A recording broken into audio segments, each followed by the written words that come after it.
जय हिंद। आज हम लोग विषय विज्ञान के अगले सीरीज को देखेंगे और जानेंगे कि भौतिक का हम लोग देख रहे थे मापक।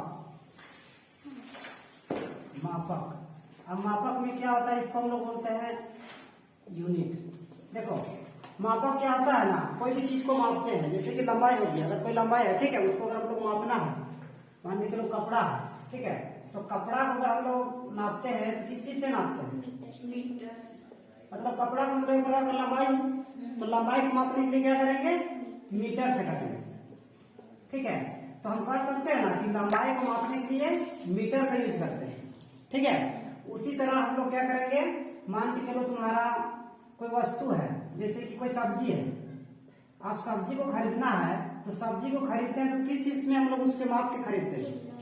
किलो में या केजी में कर सकते हैं, या उससे भी कम जाना है तो ग्राम में, ठीक है, उससे भी कम जाना है तो मिलीग्राम में। तो यहाँ पे सब्जी या कोई चीज खरीदता है, यानी वस्तु को अगर हम खरीदते हैं जिसका वजन होता है, क्या होता है? वजन होता है। तो वजन को हम लोग किस चीज से खरीदते हैं? केजी से, ठीक है। यानी कि हम लोग वजन एक प्रकार क्या है, ये द्रव्यमान है। द्रव्यमान का मतलब हो गया जिसका वजन होना चाहिए, जिसका वजन होता है उसको हम लोग क्या कहेंगे? द्रव्यमान बोलेंगे, ठीक है। अब द्रव्यमान हो गया। अब बताना कि कोई चीज को हम लोग समय को बताना है।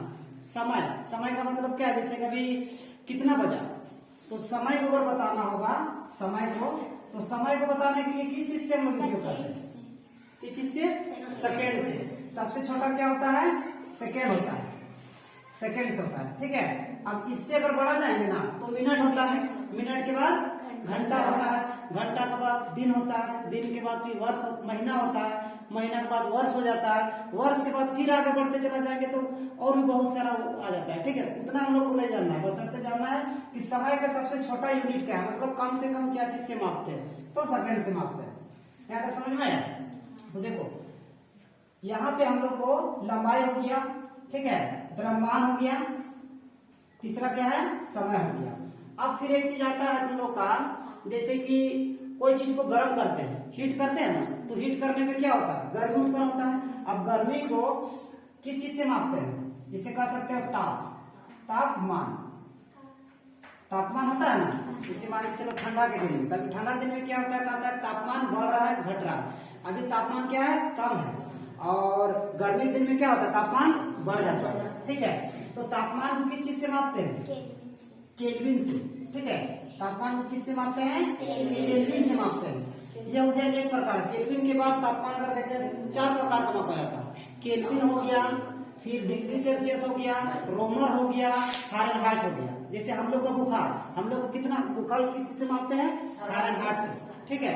यानी कि 98 डिग्री फारेनहाइट बोलेंगे, और तुम्हारा 37 कुछ डिग्री जो होता है सेल्सियस बोला जाता है। तो तापमान को जो है चार भागों में मापा जाता है, लेकिन मुख्य रूप से क्या मापते हैं? केल्विन से मापा जाता है। ज्यादा समझ में आया? ये हो गया मेरा चौथा। उसके बाद क्या है? तापमान के बाद हम लोग देखते हैं क्या है, जैसे करंट, जैसे बिजली जल रहा है, तो बिजली भी बह रहा है, तो उसका भी कोई मापने वाला होगा या नहीं? तो उसको हम लोग कैसे मापेंगे? तो उसको मापने के लिए क्या होता है, जिसको हम लोग कह सकते हैं करंट, ठीक है। तो करंट को हम लोग बोलते हैं विद्युत धारा। क्या हो गया मेरा? विद्युत धारा। विद्युत धारा मेरा क्या है? हिंदी वर्ड है। इंग्लिश में बात करते हैं हम लोग क्या? करंट, ठीक है, करंट। तो करंट को किस चीज से मापते हैं? तो करंट को मापते क्या है मेरा? एम्पियर से मापते हैं। करंट को किस चीज से मापते हैं? एम्पियर से मापते हैं, ठीक है। उसके बाद जो है, अब यहाँ पे देखो, ये भी कितना लंबाई बताएं? द्रव्यमान, समय, तापमान, विद्युत धारा, ठीक है। विद्युत धारा, उसके बाद जो लाइट, प्रकाश तीव्रता जिसको बोलते हैं, प्रकाश तीव्रता का मतलब क्या है? जैसे कोई बल्ब जला, तो कोई बल्ब जला तो उसका देखा धीरे धीरे लाइट क्या फैल जाता है, तो उसको बोलते हैं प्रकाश तीव्रता, जिसको हम लोग कह सकते हैं ज्योतिष तीव्रता बोलते हैं। ज्योतिष, ठीक है, ज्योतिष तीव्रता। ज्योतिष तीव्रता को मापा जाता है तुम्हारा क्या? कैंडला से, कैंडेला। ज्योतिष तीव्रता किससे मापा जाता है? कैंडला से मापा जाता है, ठीक है। ये हो गया मेरा 6। उसके बाद एक आता है तुम्हारा क्या? पदार्थ, ठीक है। एक आता है तुम लोग को पदार्थ, जिसको हम लोग पदार्थ, ठीक है। तो पदार्थ जो हो गया, पदार्थ मेरा क्या है, पदार्थ हम लोग मोल से मापते हैं, मोल, ठीक है। अब ये हो गया हम लोग का हिंदी। अब इसी का जो है ना हम लोग विज्ञान पढ़ते हैं ना, तो विज्ञान में बहुत शॉर्ट टर्म लिखा जाता है। विज्ञान में जब भी पढ़ा जाता है ना तो इतना नहीं लिखेंगे, बल्कि शॉर्ट टर्म लिख के लिखा जाता है। जैसे अगर हमको मीटर को बताना होगा ना, उसके जगह हम क्या लिखेंगे, एम लिख देंगे, इससे पता चल गया मीटर हो गया, ठीक है। उसी तरह अगर हमको वजन को बताना होगा तो केजी लिख लेंगे। उसी तरह सेकेंड को बताना हो क्या बताएंगे, एस से हो गया सेकेंड, ठीक है। एम्पियर बताना है तो ए से बता दें, कैंडला बताना है तो सीसी से बता दें, और मोल बताना है तो MOL लिखते हैं, मोल। तो आप बताओ कितना हो गया, 7 हो गया ना, 7 हो गया ना। तो 7 जो यूनिट है ना, दुनिया का जितना भी संख्या, जितना भी फिजिक्स में हम लोग मापते हैं यूनिट, ये 7 से मिलकर बना होता है, ठीक है। तो इसको हम लोग बोलेंगे, ये जो 7 बना, ये 7 जो हो गया ना, इसको बोलेंगे फंडामेंटल यूनिट। फंडामेंटल का मतलब क्या हो गया, मूलभूत।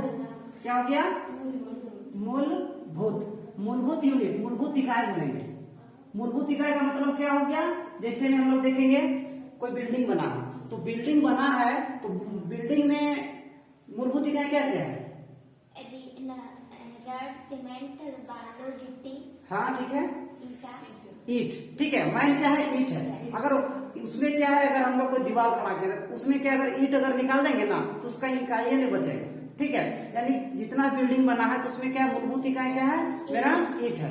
उसी तरह मूलभूत इकाई का अपना उदाहरण देते हैं। जैसे हम लोग का दैनिक जीवन में मूलभूत इकाई क्या है, जैसे कि हम लोग जीने के लिए क्या निकाल सकते हैं, रोटी चाहिए, कपड़ा चाहिए, ठीक है, और मकान चाहिए। और अभी के लाइफ में क्या चाहिए, शिक्षा भी चाहिए, ठीक है। यह हमारा क्या है, मूलभूत इकाई है, यानी मूलभूत वस्तु है जो कि इसके सहारे हम लोग जी नहीं सकते, ठीक है। तो उसी प्रकार जो फिजिक्स में जो हम लोग पढ़ते हैं ना, ये यूनिट मापक में, ये मेरा क्या है, मूलभूत इकाई है, फंडामेंटल यूनिट जिसको बोलते हैं। उसके बाद अगर हम लोग देखेंगे ना, इसी से सारा चीज दूसरे बनते चला जाता है। अब कहोगे कैसे बनता है, सो ध्यान दो। हम लोग चाल जैसे नापते हैं, चाल, ठीक है। जैसे हम लोग कहेंगे चाल, तो चाल बराबर क्या होता है ना, इकाई समय में तय की गई दूरी को चाल कहते हैं। इकाई समय में मतलब एक समय है, अब वही समय में अगर कितना दूरी चल के गए तो वो मेरा क्या हो गया, चाल हो गया, स्पीड कहेंगे। तो चाल बराबर होता है दूरी बटा समय, ठीक है। तो दूरी बटा समय, अब ये जो समय है ना, समय, अब यहाँ पे देखो तो दूरी भी यही आ गया और समय भी आ गया। तो देखो यहाँ पे दूरी के लिए क्या लिखेंगे, दूरी के लिए मीटर, ठीक है। दूरी के लिए क्या लिखेंगे, मीटर, और समय के लिए क्या लिखेंगे, सेकेंड। तो ये हो गया तुम्हारा क्या, चाल का मीटर पर सेकेंड क्या हो गया, यूनिट हो गया। यानी कि जब भी अगर बताना होगा ना कि चाल, तो चाल जब भी बताएंगे ना, तो अगर मीटर पर सेकेंड जहां भी देखेंगे ना तो समझ जाएंगे क्या चाल का बात कर रहा है। किसका बात कर रहा है, चाल का बात कर रहा है। तो इसको हम लोग एक चीज और लिखते हैं, कोई भी चीज को जब नीचे से ऊपर ले जाते हैं तो क्या लगाते हैं, इनवर्स लगाते हैं। इनवर्स का मतलब क्या है, पावर।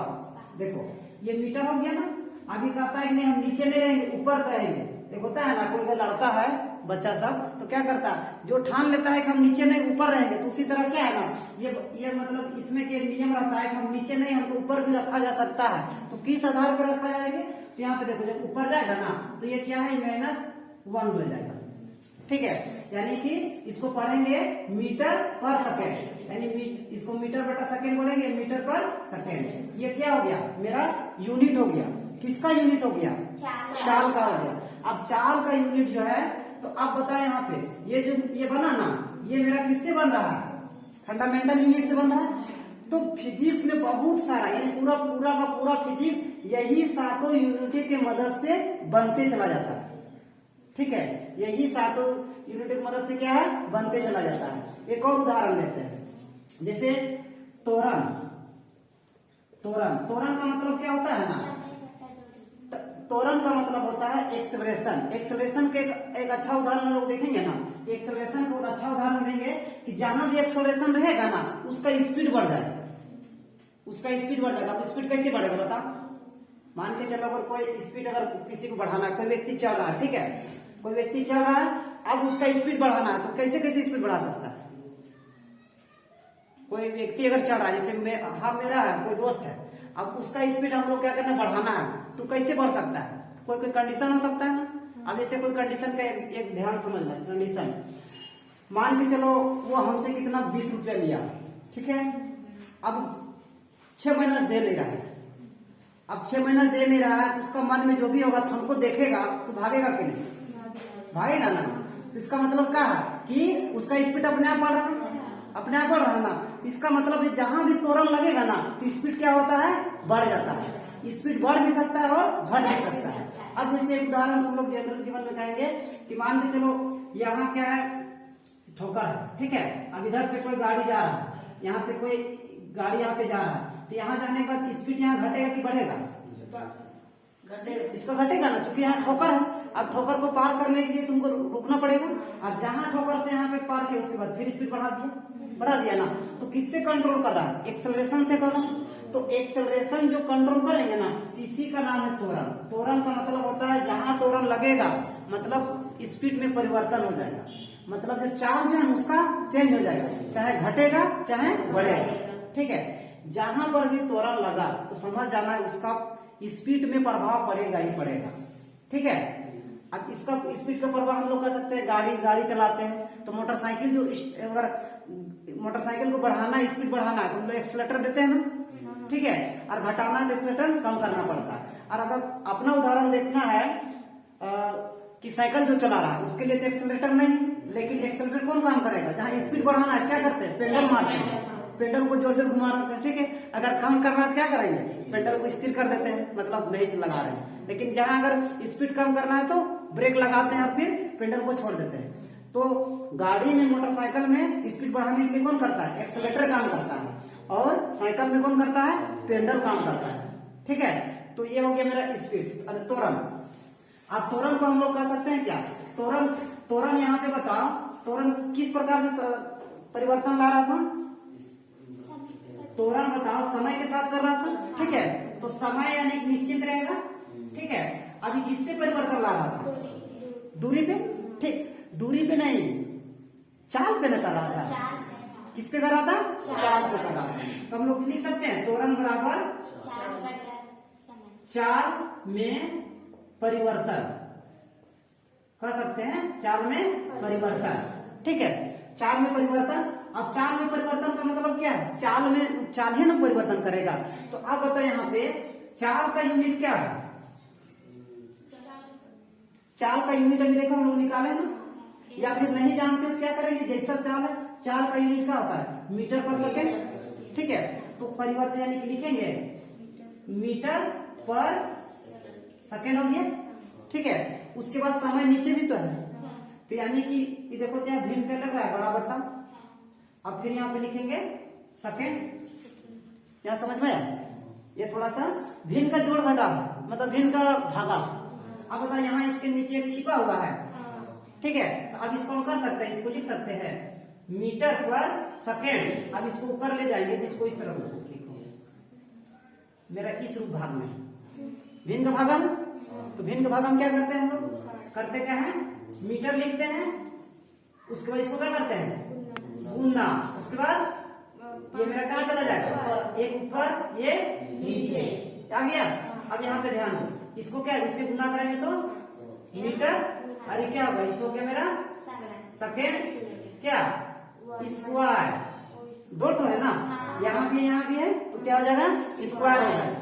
इसको हम लिख सकते हैं मीटर पर सेकेंड स्क्वायर, या फिर इसको पावर में ले जाएंगे तो क्या करेंगे, अभी हम किए ना कि हम नीचे नहीं रहने चाह रहे, हमको उसको ऊपर ले जाना है, तो ऊपर ले जाएंगे तो क्या माथा में माइनस लगा देंगे, ठीक है।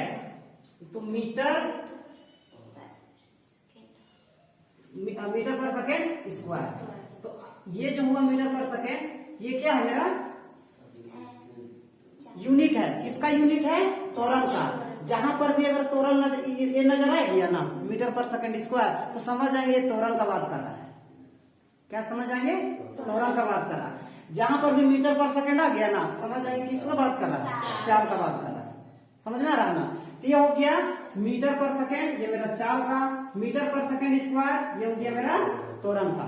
तो ये जो बना ना चाल का, त्वरण का, ये मेरा कौन सा इकाई बन गया, ये जो बना ना दोनों, ये मेरा क्या बना, व्युत्क्रम इकाई बनेंगे, ठीक है। व्युत्क्रम इकाई, ठीक है, या फिर ड्राइव यूनिट कहते हैं इसको, हम लोग बोलेंगे इंग्लिश में ड्राइव यूनिट, यानी कि फंडामेंटल के मदद से जो यूनिट को निकाला जाता है उसको ड्राइव यूनिट कहेंगे, ठीक है। तो फंडामेंटल यूनिट कितना है? 7 है। फंडामेंटल यूनिट 7 है, लेकिन ड्राइव यूनिट 7 नहीं है, 7 से ज्यादा है।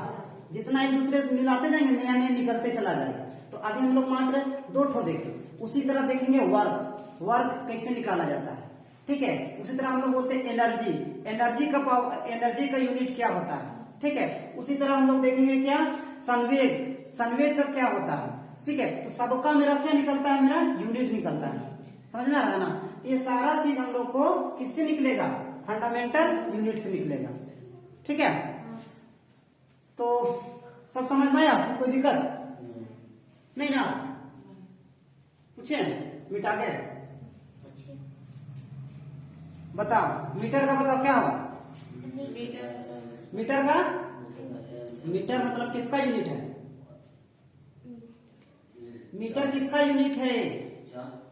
क्या चाल नहीं, मीटर किसका यूनिट है? देखो ना, मीटर किसका यूनिट है? लंबाई का, ठीक है। अब बताओ समय किसका यूनिट है? समय का यूनिट क्या है? समय का यूनिट सेकेंड, ठीक है। और एम्पियर किसका यूनिट है? क्या? देखो ना, विद्युत धारा यानी करंट का, ठीक है। कैंडेला किसका है? ज्योतिष तीव्रता। मोल किसका है? पदार्थ का, ठीक है। इसी प्रकार जो है तुम लोग को इसी से क्वेश्चन रिलेटेड पूछा जाता है। यूनिट हो गया। अब यूनिट के क्वेश्चन कैसे पूछा जाता है कि केजी लिख दिया, ठीक है, केजी। अब केजी किसका यूनिट है? क्या बोलेंगे? केजी किसका है? द्रव्यमान का। समझ में आ गया? केजी किसका है? द्रव्यमान का। ये सातों को याद रखना जरूरी है। ये सातों जब समझ जाएगा ना तो हमको क्या देखेंगे, ये अगर सातों समझ गया तो आगे हम लोग देखेंगे क्या, हमारा इसी में फिर भाग बांटा हुआ है। यूनिट में ही हम लोग आगे देखेंगे, यूनिट है ना, तो यूनिट में ही हम लोग देखेंगे तुम्हारा एक होता है सीजीएस यूनिट, CGS यूनिट, एक होता है FPS यूनिट, एक होता है MKS यूनिट और एक होता है तुम्हारा SI यूनिट, ठीक है। ये जब जो समझ गया उसको ये समझने में आसानी होगा और ये समझा नहीं है उसको परेशानी करेगा, ठीक है। तो ये हो गया मेरा सीजीएस यूनिट का मतलब होता है ये बताता है मेरा लंबाई। पहला क्या बताता है? लंबाई। दूसरा बताता है मेरा द्रव्यमान, ठीक है। और तीसरा बताता है मेरा समय, ठीक है। यानी कि अगर हमको यूनिट का टाइप पढ़ेंगे सीजीएस, एपीएस, एमकेएस, एसआई में, तो हमको ये 3 चीज का जरूरत पड़ेगा। ये 3 चीज का लंबाई, सी लिखा रहा तो सी से बताता है सेंटीमीटर, सी से क्या बताता है? सेंटीमीटर, ठीक है। और द्रव्यमान अगर हो गया तो जी बताता है ग्राम, जी क्या हो गया? ग्राम। उसी तरह एस क्या बताता है? सेकेंड, ठीक है। तो हमको जो लंबाई, द्रव्यमान और समय ये तीनों चीज से मिलकर आगे बढ़ते चला गया, ठीक है। उसी प्रकार तुम्हारा एपीएस जो होता है फुट पाउंड सेकेंड, ये क्या है? Foot pound second. ये होता है तुम्हारा मास, द्रव्यमान, उसके बाद सेकेंड, ठीक है। उसके बाद एसआई यूनिट और स्टैंडर्ड यूनिट जो पूरा विश्व लेवल पे होता है, ये मेरा किस पे होता है? एसआई यूनिट पे, ठीक है। तो इस तरह से हम लोग देखेंगे मेरा सारा का सारा यूनिट। अगर हम लोग याद है तो इसको आगे हमको समझने में आसानी होगा, और याद नहीं है तो परेशानी करेगा। फिजिक्स बहुत आसान चीज है, ज्यादा भारी नहीं है, बशर्ते तुमको समझ में आना चाहिए। हम लोग को शुरुआत है इसीलिए हम लोग ज्यादा कुछ नहीं बताएंगे आगे, बस इसको याद रखना है फिलहाल। अब इसको हम लोग नेक्स्ट क्लास में क्या करेंगे, इसी के मदद से हमको ये चीज चलेंगे, ठीक है। ये चीज होना चाहिए 7 को जो बताए ना, ये 7 को तो मुंह में याद होना चाहिए। अगर मुंह में याद है तो समझ जाना कि तुमको ये सब आगे दिक्कत नहीं होगा, क्योंकि आगे हम लोग जो भी टॉपिक पढ़ेंगे ना, हमको एसआई यूनिट निकालना बोल जाएगा। तो ये चीज नहीं रहेगा तो बार बार फंसोगे। समझ में आ गया ना? तो आज हम लोग यहीं पे क्लास को ऑफ करते हैं क्या, और नेक्स्ट क्लास में पढ़ते हैं। सभी को जय हिंद।